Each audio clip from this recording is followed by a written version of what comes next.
Adında oğlum. Şuna göre. Devlet görsün. Devlet görsün.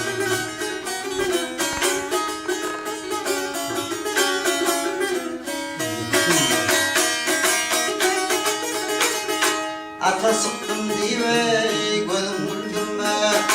Ata bindim diye gözüm güldürme. At toynuyu herimiz yadında olsun. Bütün gecelerim bildirme. Ansattır it bolmalı yadında olsun. Sağ ol. Baymış yoldaş olmadı karamızaya. Yetem olsa bilmez garibı bayı. Dostlayıp yanına gelir ay.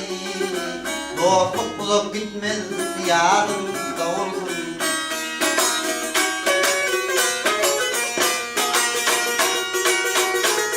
Teke efrete de şunlar şahit.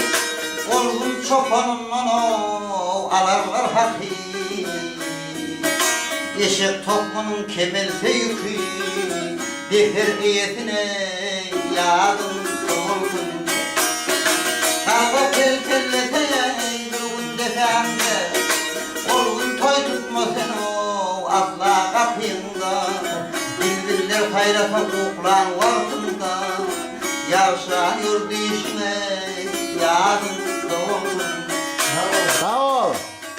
Yetim oğlum düşüney aydınım seni.